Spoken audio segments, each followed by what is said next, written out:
Om Sadashiva Samarambam Shankaracharya Madhyamam Asmadacharya Paryantam Vande Guru Paramparam Om Namaste. Okay.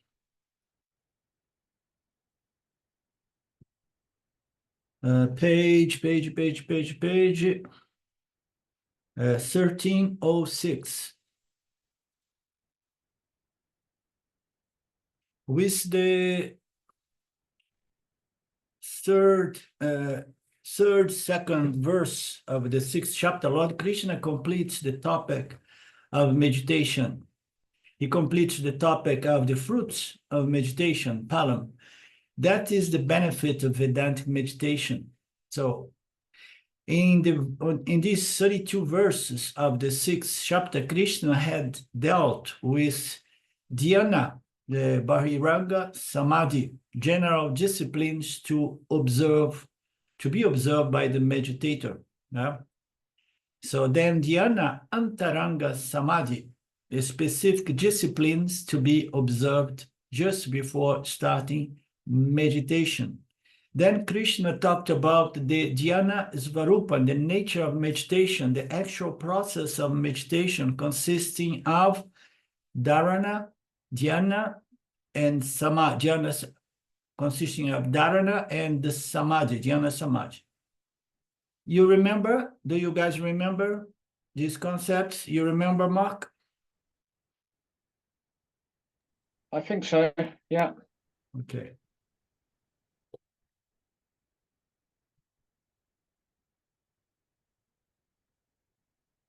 To put it in simple language, dwelling upon Vedantic teachings, which has been received from the scriptures guru package.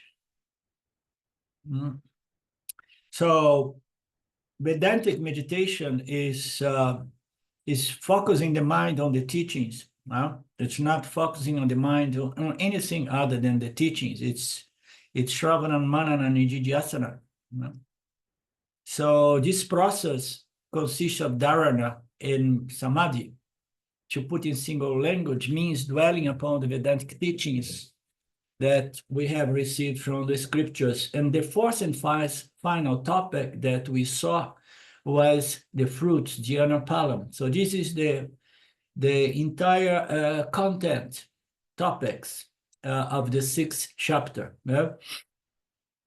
General disciplines, specific disciplines, and then the effort to keep the mind focused on my object of meditation. And then at certain point, the mind remains there without much effort.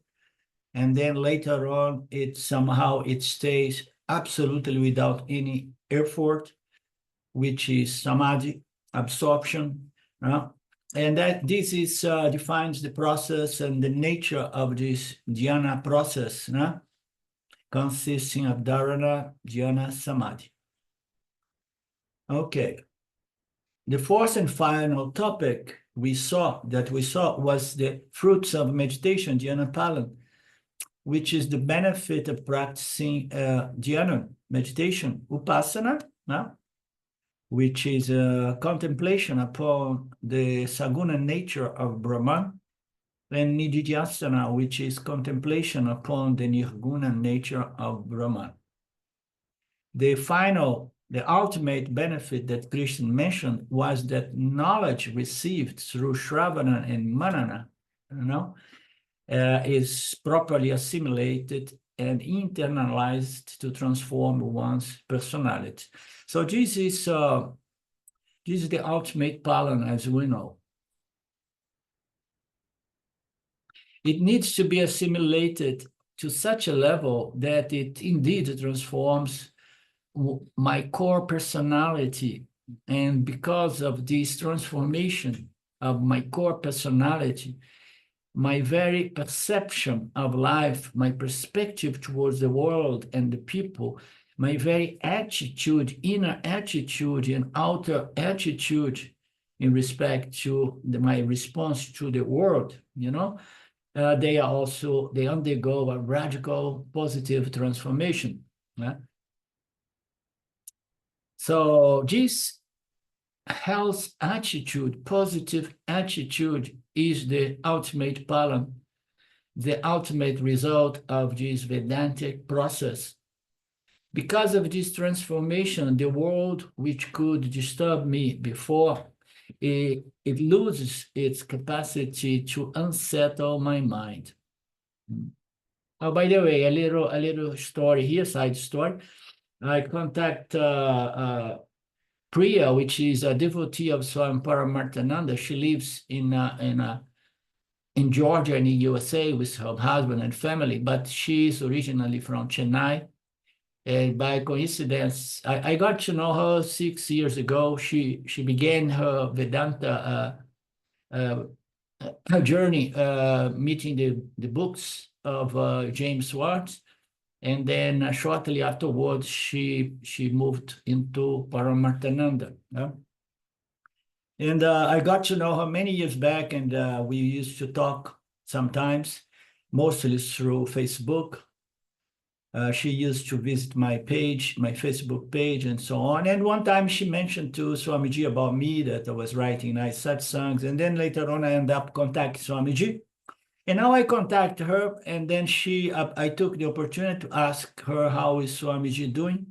She said, I just came from Chennai. I had wonderful time, sessions with Swamiji and so on. And I asked her, so how is he doing? How is his health? And how old is he? And then she revealed to me that he's 71. He was born in 1953. Oh, Mark, you knew that, huh, Mark? No, I didn't know that. But when you said how old is he, I guessed he was about 70 from my meeting with him. Yeah. So that would have been about right.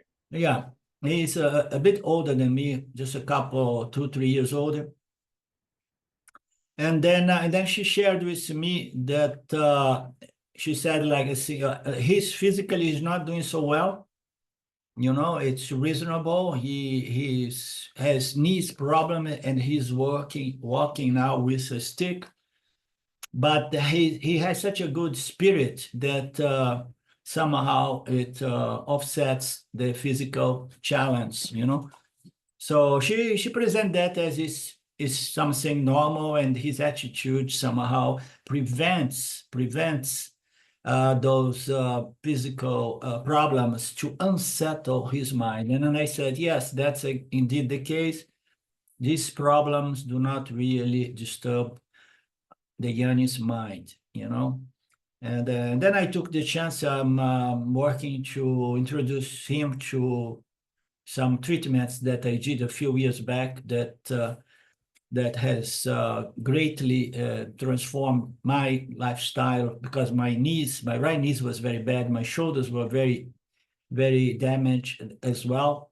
And these treatments I did, which are a part of an alternative kind of field of medicine, which is attacked, of course, by the mainstream science, you know, establishment.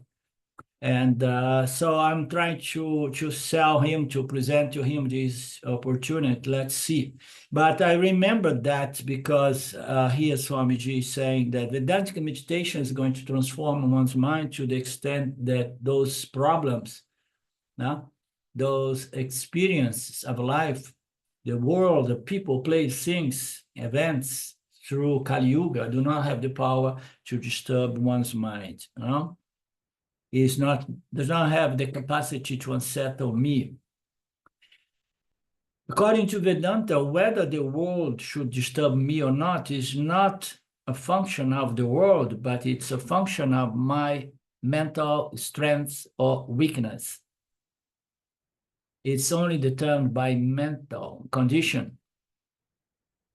It is I who has to decide whether I should allow the world to disturb me or not. So the exercise of free will allows us to begin a process of spiritual development, and the byproduct, the real palam, fruits and benefits of this process of self-inquiry and self-knowledge is to become immune. So I'm immune now in respect to the disturbance, the challenge coming from the world. There is nothing more than that. You understand? So we can talk in terms of esoteric things and so on, but Jivan Mukta is someone who is still hooked up to a physical body, exhausting one's karmas, but already free of the world, meaning to say the world does not have the power to unsettle his mind. So how am I going to make this decision? I cannot just wake up one day and say, I'm done. I'm not going to allow the world to disturb me anymore. No, you have to say, okay, I heard that there is a way we can develop strength, protection against this crazy world that changes all the time and has been changing to the worse, to become worse and worse, you know? So, and this is the Vedantic process. So I decide to begin the program. I decide to begin the process of mental purification, refinement, development of fortitude, and so on, so that we can just basically, in simple words, like Swamiji often does, is forget about working on the setup of the world and work on your mindset. Okay, develop a health, positive, strong mind, and the only way we can develop that kind of mind is by understanding God, understanding our relationship with Saguna and our relationship with Nirguna, which is not a relationship because my very Atma is as well Nirguna Atma.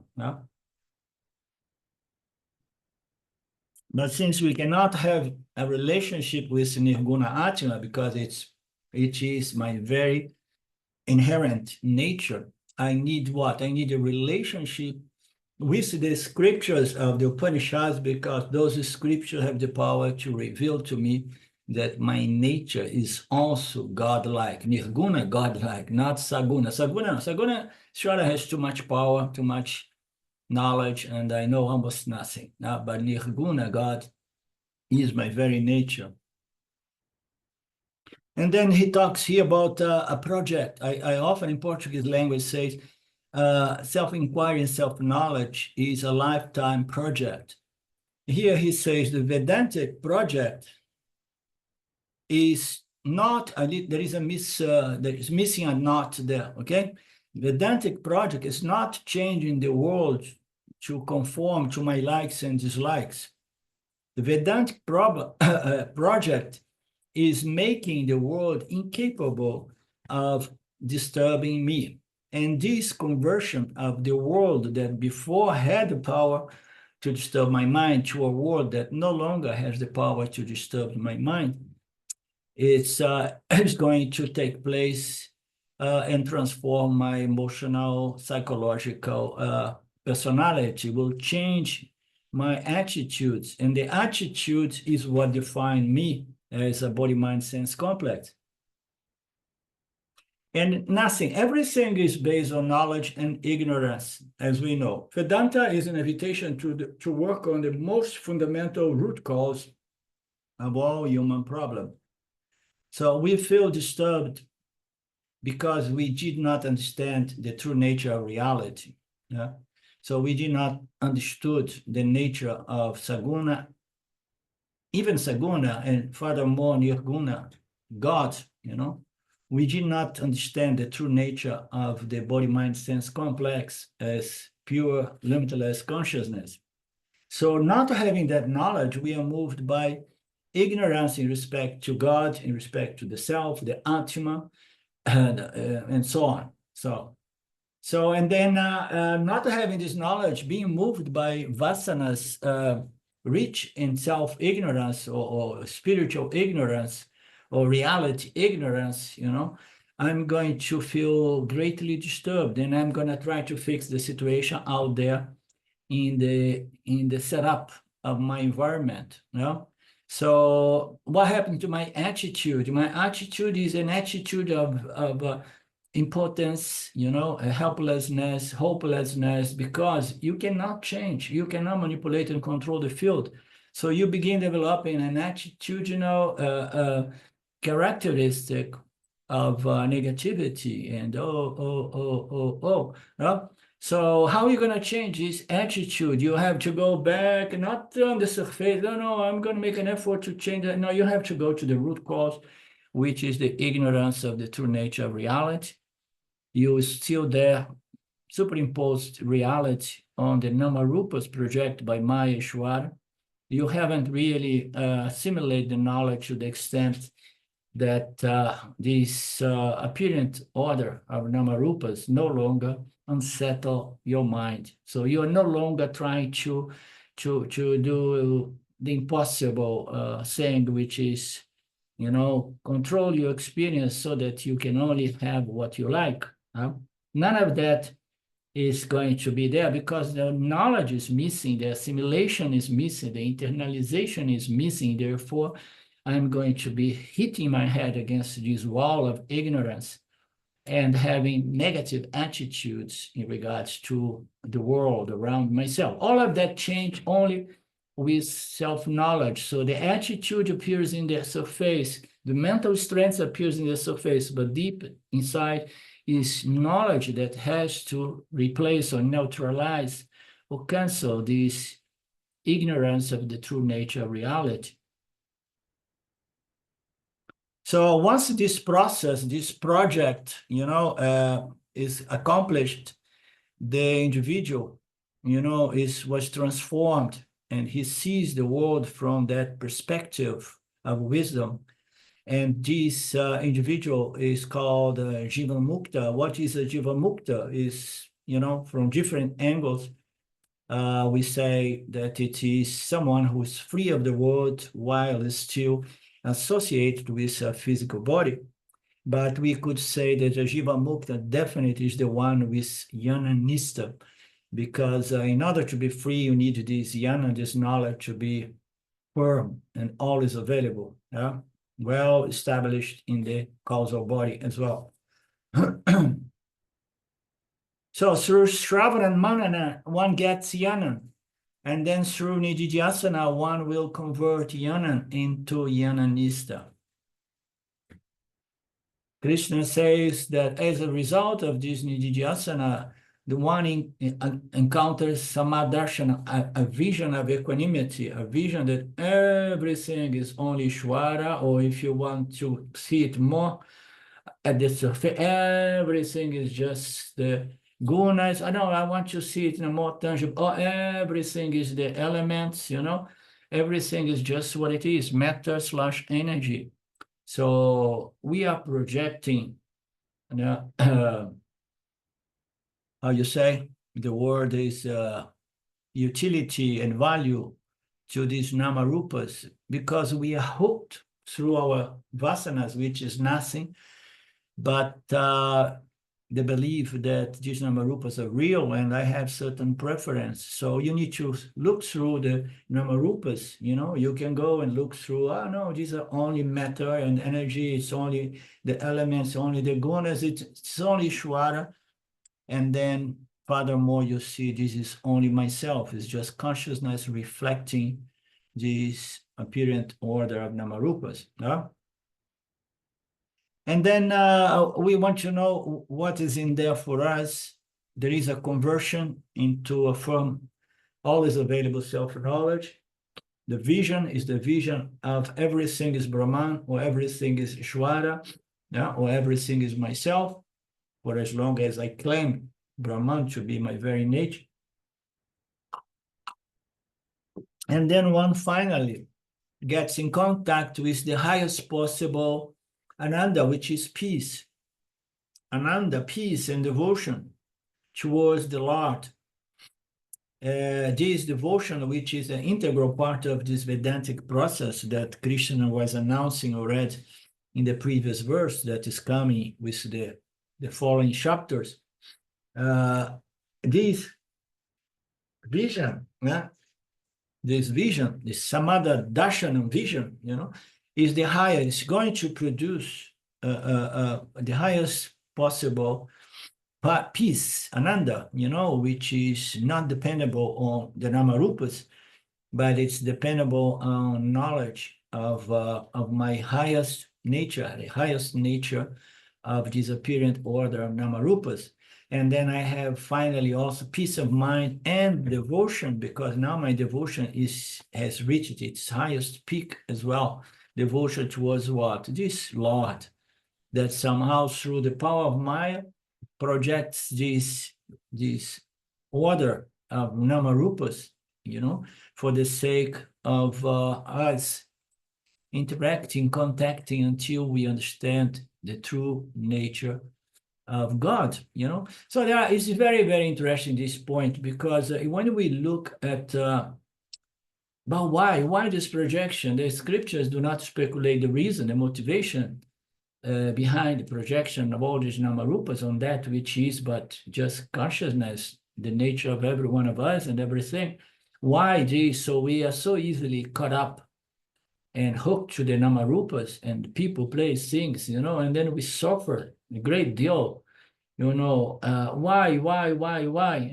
So, and here, Swamiji Krishna presents a hint, So the fruits of this self-knowledge, which seems to be the very purpose of human incarnations, is to find peace that passes common understanding, and devotion. Devotion is a love, devotional, emotional love and gratitude and reverence towards the Lord. Yeah?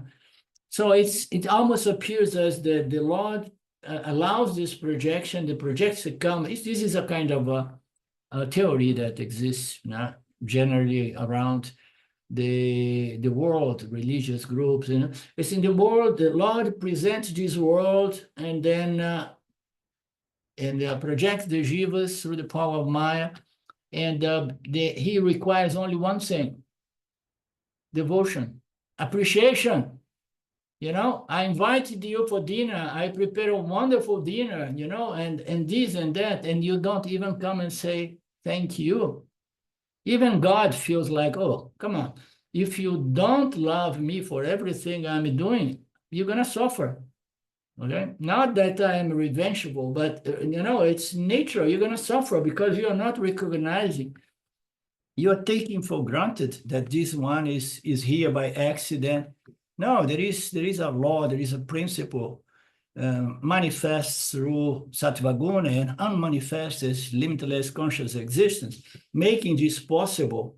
And somehow the fruits is final enough. You have this peace and you have this highest possible devotion towards God. You understand? I'm again making more advertisement of this, the subsequent, the next chapters, devotion. And then Swamiji says like that, oh, and it's not enough. So if you have this incredible devotion towards the Lord, you're going to get another pala. So another pala, I cannot believe what a universal compassion, universal compassion. You have a certain compassion towards a people who are suffering so much due to lack of knowledge, lack of peace, and lack of appreciation towards God,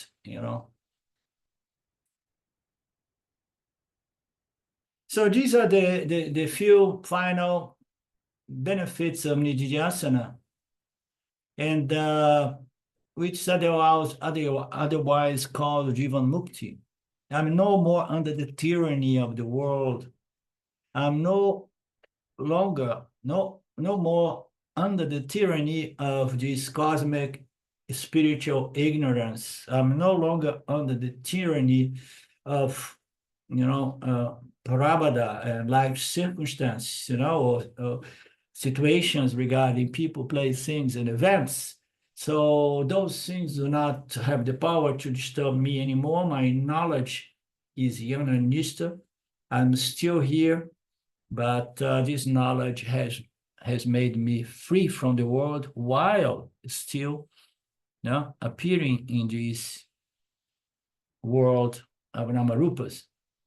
So we are talking about the inner psychological freedom, a mental, psychological, emotional, psychological freedom. This is the palam. This is Jivan Mukti palam. So thus 4 topics have been completed in this first 32 verse. Again, Bahiranga Sadhanam, Antaranga Sadhanam, Dhyana, and Dhyanapala. So when you look into these terms, Bahiranga, Antaranga, and Dhyana, and Samadhi, as we have seen before, you know, different, if you look into the Yoga Sutras of Patanjali's, you may find different explanations, but the concept is about the same in the language of Swamiji. So in the beginning, you're determined to make your sadhana, which is bring your mind to your object of meditation, which is Saguna Brahman or Nirguna Brahman. In the beginning, it's difficult. There is effort to bring it back again from the world to God. And then later on, the mind is more or less settled around your object.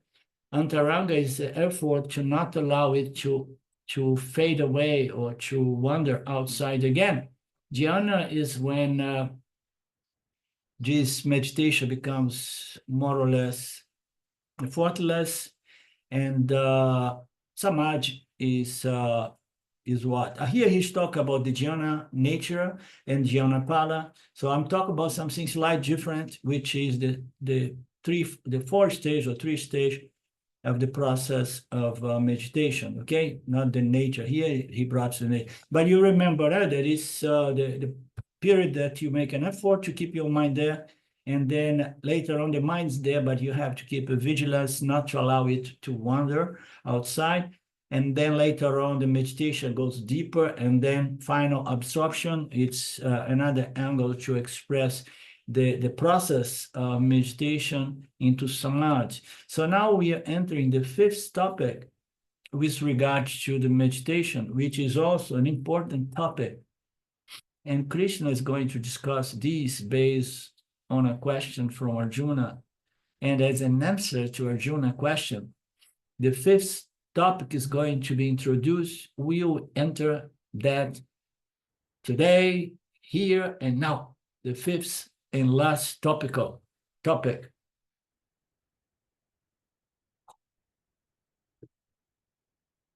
So now we got everything. But then people say, oh, you know, and Arjuna bring the, oh, but you know, it's very easy to say that, but my mind is disturbed and I cannot meditate. No, I don't manage. And then he said, oh, Arjuna, I'm sorry, I was completing my teachings. But I remember now that the process is just one, but if you're not enjoying the fruits, the palam of all of that is because there are some obstacles. And that's not enough. So it was unfair from me, Arjuna, and now I need to present the remedy to remove those obstacles. So it's not enough to say, so you have a disturbed mind because you did not internalize the knowledge. Now we need to go then say, what are the obstacles preventing me from internalizing this knowledge? Verse 33, Arjuna said, oh Krishna, because of restlessness, I do not see this steadiness of vision, this yoga, this equanimity of darshan, of vision, which yoga was imparted by you as sameness, as equanimity of vision. He says, so my mind is not prepared. I did not manage to meditate even that, much less to develop this vairagya, this vision, this equanimous vision that everything is Brahman.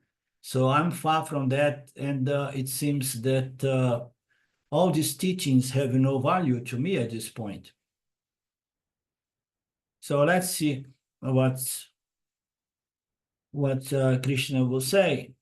Before, let's see what Swamiji says here. He says that this 5th topic, which we are going to deal with in this verse 33 up to the verse 36, and the topic is the obstacles to the practice of meditation and samadhi. And not only that, we need to know which are the remedies, the obstacles to the practice of Vipassana and Nididhyasana. No? The obstacles to the practice of Vipassana and Nididhyasana. No? Dhyana Vinyan, Dhyana Pratibandha, Dhyana Antarayaha. Antarahaya means Pratibandha. You remember Pratibandha? I forgot the meaning of Pratibandha.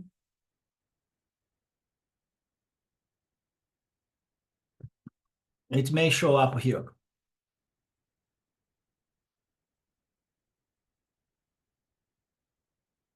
Okay. Pratiharaha and the solutions for them. So he's talking about the obstacles of meditation. No, I'm not going to speculate. Let's hope that he makes clear this. He clarifies the meaning of these Sanskrit words here. And in our scriptures, 4 types of obstacles are mentioned. Maybe it refers to the obstacles here. And this has been discussed also in the Mandukya, and we did the Karika of Mandukyas, written by Gaudapada Acharya. In the Mandukya Karika, we got 4 chapters, and at the end of the 3rd chapter, Gaudapada Acharya deals with meditation. It's named Mano Nigraha on the 3rd chapter, which was very beautiful, this passage. There, Gaudapada discusses meditation in 10 verses, naming it Mano Nigraha, disciplining the mind, because undisciplined mind is the main obstacle. Undisciplined mind is an obstacle against that prevents you the benefit of the Vedantic process, Vedantic study, Vedantic Shravana and Manana. If the mind is not disciplined, Vedantic study remains intellectual at most, and does not benefit me in my day-to-day transaction in life. It's not the lack of knowledge, as we have seen Swamiji pointing out again and again. It is the obstacles in the form of indiscipline of the mind, and therefore mano, nigraha, mastery, management of discipline is prescribed, not for knowledge, but only, not for everybody, but to certain people. And who are these people? Those people who study Vedanta for years, understand Vedanta, and directly enjoy the benefit of Shanti, Abraham, and directly enjoy the benefit. That is the mind which is relaxed, which is free from tension, security. Okay, just a moment. If I'm able to enjoy the benefit straight from the study of Vedanta, it means I do not have any obstacles in the form of mental indiscipline. When should I infer mental indiscipline? When I study Vedanta and Vedanta remains in one corner, and my day-to-day attitude of life and emotional response remains outside of that knowledge. And then I developed something similar to split in personality, double personality, schizophrenia, you know? On one side, I have a knowledge that I am Brahman and everything is the same. There is only Brahman as reality. On the other hand, my personality is still responding to the world from the standpoint of spiritual ignorance. So let me see again here one thing. As we know, it's not lack of knowledge. Knowledge is there, but there are some obstacles preventing me from what? From assimilate and internalize this knowledge to the point of being transformed. The knowledge is there. There are some obstacles. And here, Krishna is going to develop, or Swamiji, that the main obstacle is lack of discipline. Discipline. Old habits, as the saying, as the proverb says, the old habits die hard. So you have to manage, you have to improve, you have to introduce discipline to your mind. But not everybody needs to do this process of control and discipline of the mind, sense organs, and this and that, my thoughts, deeds, words.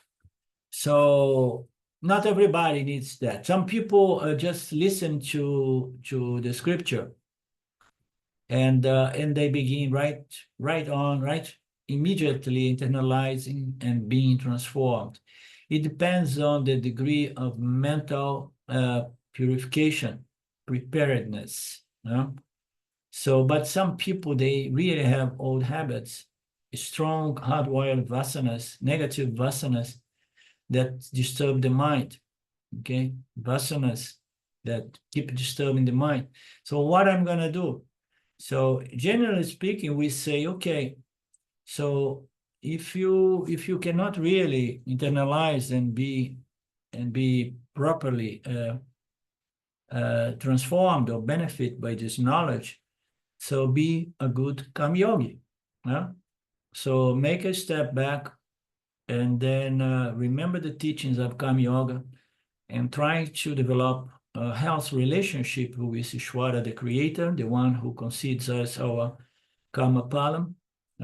Begin developing a feeling, an emotion of devotion and gratitude for the opportunity, and begin receiving the parabada with elegance and with more gratitude for what those parabadas are allowing me to understand, to correct my conduct, and so on.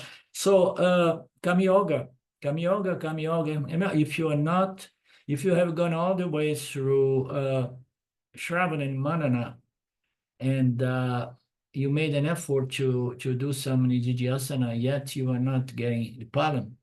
So maybe I often say it's better you go back to Karma Yoga, continue doing your Yana Yoga, okay?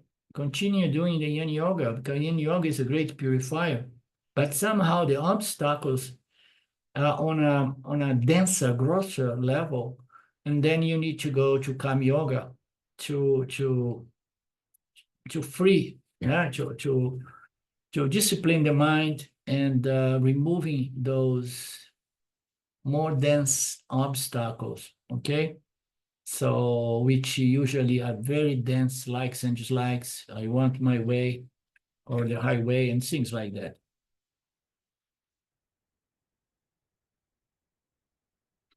So not everybody needs to do that. Some people go through Shravana and Manana and enjoy the benefit, which is peace and devotion. And that is a mind which is relaxed. It was a more highly qualified mind. And then the mind went through the process relatively rapidly and easily. And the mind now is even further relaxed, free of tension, from tension, is a light and health, happy mind. A light and happy mind. Light and happy mind is a mind which feels always safe and secure. But there is all about, if I'm able to enjoy the benefits straight from the study of Vedanta, it means I do not have obstacles in the form of mental indiscipline. So he's really bringing it down to indiscipline, lack of discipline. What is indiscipline? Mental indiscipline. What is lack of mental discipline? It means that I'm not the master of my mind. My mind is my master. You understand? My mind pushed me around, creating more and more, perpetuating more and more suffering and problems and conflicts. So if I'm able to enjoy, great. It means I was not having many obstacles preventing me from this Yanapalam. And how should I know, how should I infer that I have mental indisciplines? And how should I honestly know that I have mental uh, uh, discipline, mental indiscipline? So we have to be honest and say, no, no, I'm really indeed enjoying myself. I'm being transformed. So it means that there are no very, very solid blocks of obstacles in of the nature of lack of discipline in my mind. So I have a certain take or certain control or power over my mind. My mind is not my master anymore. So I am the highest intellect, and I have the power to direct my mind. You know, exactly like the analogy of Krishna holding the reins of the 5 horse, the 10 reins of the 5 horse. So when should I infer mental indiscipline? It's just when my knowledge is academic, is intellectual, but it's not, my life does not reflect, my emotional problems continue, the way I respond is not reflecting my knowledge. My knowledge is one thing, in my life is another, as I shared with you a few times, maybe by now, when self-knowledge took place in spite of no Vedanta in my life, only the direct path of the New Advaitas in the marketplace at the time. So when it took place, no, it was actually mainly inspired in Ramana and Nisargadatta, but I was visiting all the New Advaitas as well. When it happened to me, I had this knowledge. The knowledge was somewhat internalized because it had incredible impact. But still, I was feeling this split in my mind. So I know I'm consciousness, everything is consciousness. Why I'm still having some emotional problems, wanting certain things that were not manifest, you know? So I often talk about that as residual ignorance, you know, residual blocks preventing us from enjoying more fully the fruits of self-knowledge. No? So when you have Vedanta, you understand it better. Swamiji lies it all down here very simply. So there are some emotional problems preventing, so you need to release that kind of energy. And the energy is usually around my wanties and no wanties, likes and dislikes, no? What I want, what I don't want. So that tendency of building up vasanas, which are likes and dislikes in simple language, you know? So that is going to present a sense of double personality. On one hand, I say, yes, everything is consciousness, and I am consciousness of limitless infinite nature, or I say Aham Brahmasmi is a fact. And some people, they are so brilliantly, brilliant, that they can teach the Upanishads left and right. In India, this may be more common. So there are people who can unfold the teachings brilliantly, like Swamiji mentioned somewhere in his archives that he used to see a Swami that was a brilliant teacher until the Swami declared publicly that he did not have the self-knowledge, but his knowledge was academic. Have you heard Swamiji saying that?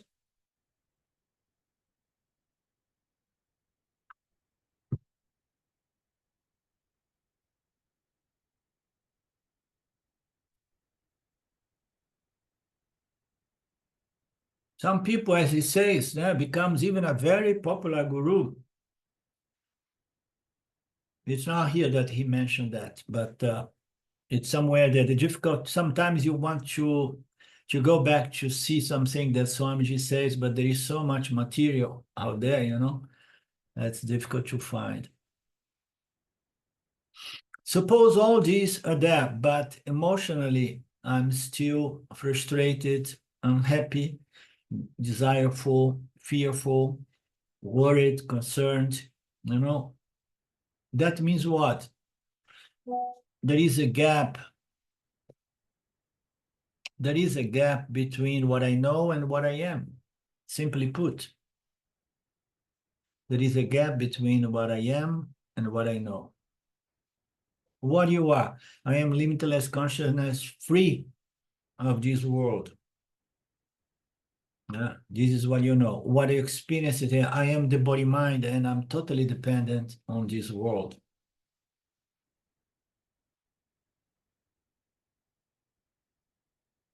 If I have got this split personality symptom, my problem is that I have the knowledge, but there are some mental indiscipline there. And this mental indiscipline, which is old habits that brings about this emotional disturbance, such as frustration.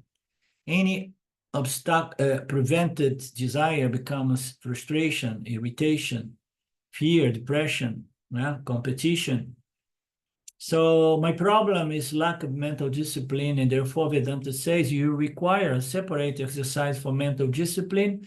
This is called mano nigraha, which is upasana, meditation. What kind of meditation? Is the third D presented as qualifications of Vedanta: discrimination, dispassion. The second, they go more or less together, and the discipline. And this discipline is greatly helped through the sadhana of upasana. Really re-examining one's experience and then seeing how those old habits, those old tendencies still challenging my knowledge and making me betray my knowledge. I used to put it 10 years ago, oh my God, I don't know, it almost feels like I have the knowledge, but then I'm betraying my knowledge, you know, very strange sensation.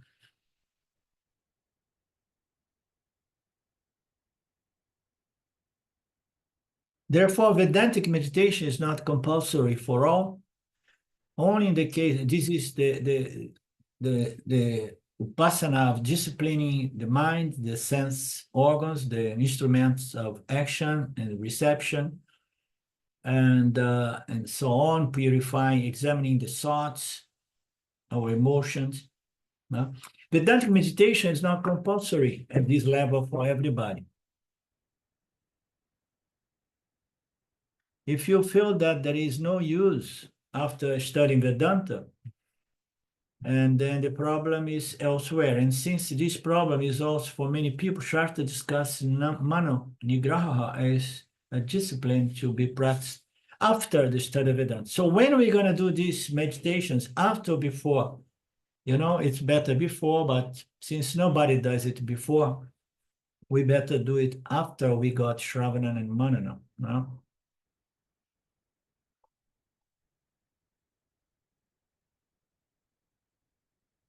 So if you feel that, no, I'm giving up Vedanta, I'm doing other sadhanas, I got in contact with another teacher, you know, and I'm frustrated. I'm not getting anywhere with Vedanta. No? I feel very light and peaceful and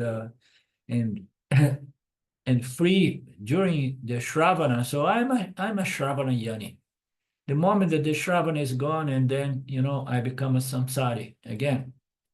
So if I feel that there is no use, or if no, it's okay because I'm okay with being a Shravana yani. So don't go away from Vedanta because there is no other solution anywhere else. Self-inquiry and self-knowledge, you have to really address the fundamental problem. So therefore, be honest, look at the obstacles and begin working to remove those obstacles, which are most commonly around those likes and dislikes, which are very hardwired, that are still producing frustration, irritation, and disturbance. Now the question comes, how come only some people have these problems, or many people, but not all people? How come some people do not have this problem? Some people listen to the scriptures, and as they listen, they assimilate the knowledge, and then they enjoy the benefit of the self-knowledge, nishta, jnana, né? Jnana nishta. So without having to do upasana, and some people not even in Dhyasana.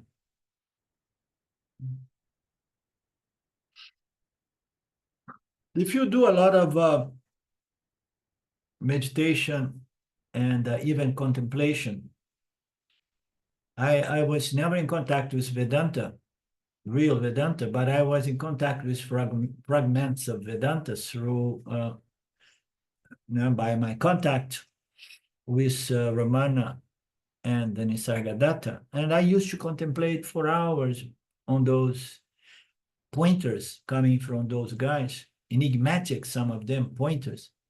So if you do a lot of those things before self-knowledge, chances are that after self-knowledge, you don't need to do much cleanup or sadhana to purify or discipline the mind, okay? But if you haven't done much of anything, and if you get this knowledge, and then your personality is going to go around doing things, which is not very good, and gives also bad impression to Vedanta, when a yoni is not purified enough to represent our sampradaya.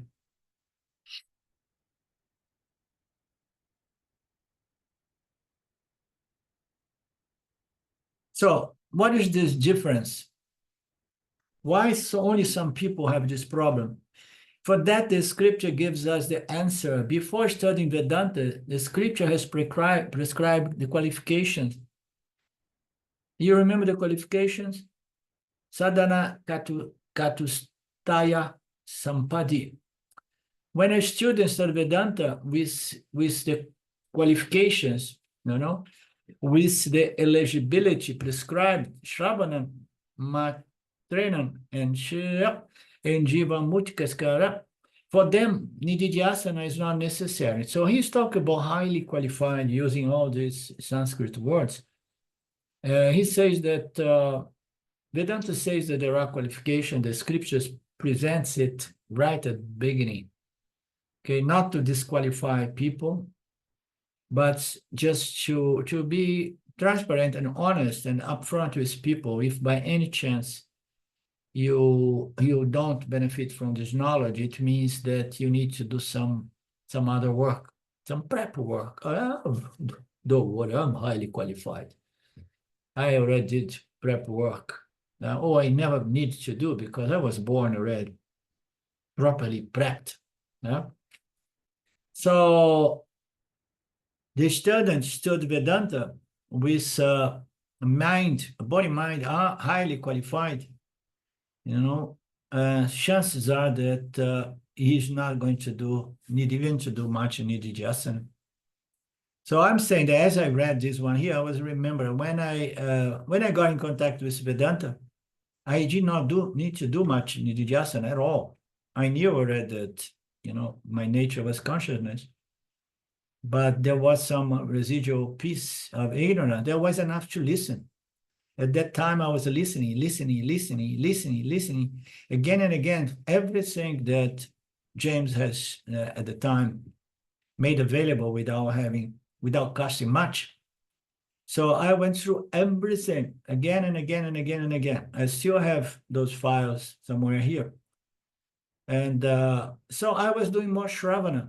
I often say that there is no tangible line between Shravana, Manana, and Nididhyasana. When you are more qualified, you listen and you're already contemplating, reflecting, and the doubts are coming up, and then you are confident that they will go a little bit ahead, they are going to go, and then you keep listening, and you are there doing Shravana, Manana, and Nididhyasana simultaneously. Therefore, Nididhyasana sometimes is not even necessary.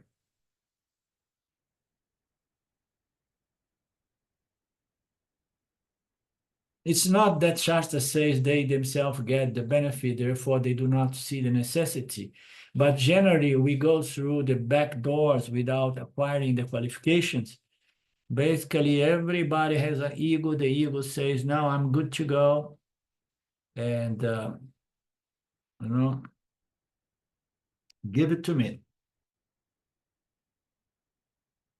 We study Vedanta, and therefore, for the unqualified people, Vedanta study should be followed by compulsory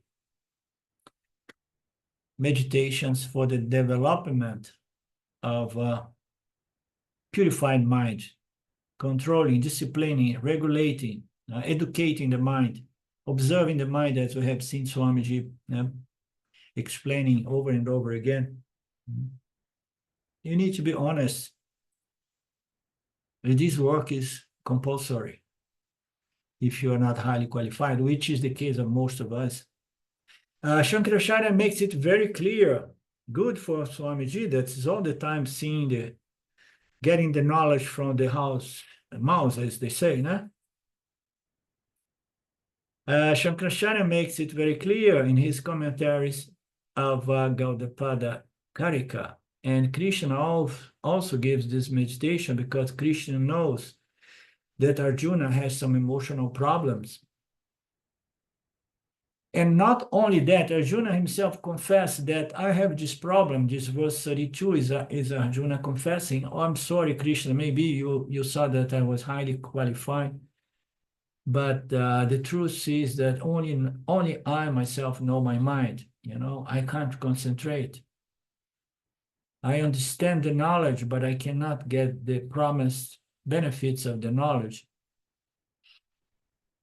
Therefore, Shankaracharya calls in the Mandukya Karika this process of Upasana de Mano Nigraha. Vedantic meditation is prescribed, and there are 4 obstacles mentioned. And Krishna does not deal with all the 4 obstacles here. But knowing Swamiji by now, I am sure that he's going to bring up all the 4 obstacles.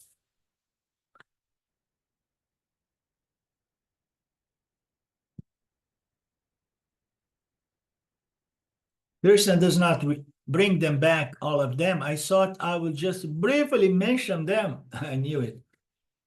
These are the 4 obstacles which stand between me and the fruits of my efforts. The 4 obstacles. Layaha means dullness of mind. A mind which is tamasic for whatsoever reason. Sometimes there is a physical problem, on the body level that makes the mind tamasic. Sometimes the problem is coming from mind, mostly from the mind, which is tamasic sleep mind. This is one universal complaint. Oh, when I sit to do Upasana, I begin meditating. That was terrible when I was trying to meditate, and I was experiencing that. I go dozing, Swamiji, and many people feel guilt about that. They feel ashamed. Don't feel guilt about anything, much less about sleeping during your meditation. This is a universal problem. That's why whenever we have a group meditation, we turn off all the lights and nobody can be seen sleeping during the Upasana session. Sleep is a common problem, and that's called dominance of excess tamoguna. The second obstacle is vikshipaha. The mind is under stress, extreme activity, is overreactive, is the other extreme of a sleepy mind. Instead of sleeping, the mind is hyperactive, especially during meditation. Therefore, it travels all over the cosmos and it thinks of everything except my object of meditation, the teachings.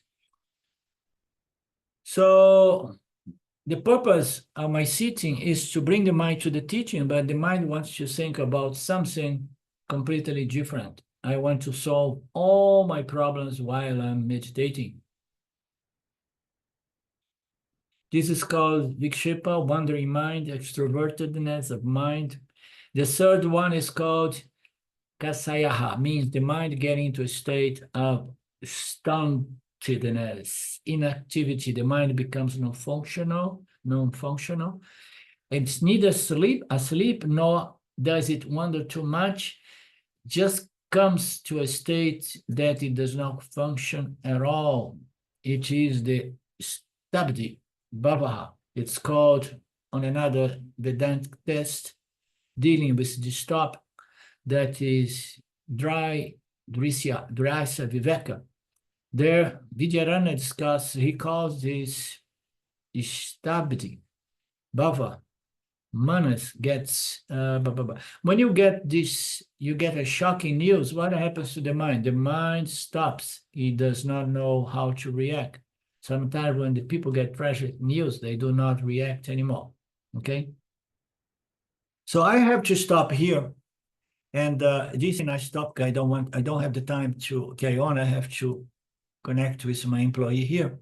We're gonna see tomorrow this third obstacle of the mind, which is not tamoguna, excess of tamoguna as it appears. We could do some work to further understand this third obstacle, and we will do it tomorrow. Okay? Anything else?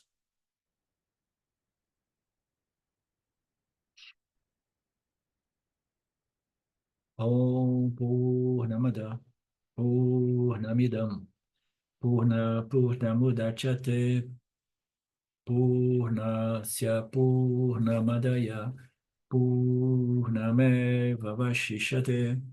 Om Shanti Shanti Shanti Om. Namaste. Thank you. Love you. See you tomorrow. Bye-bye. Thanks, Holinder. Bye-bye.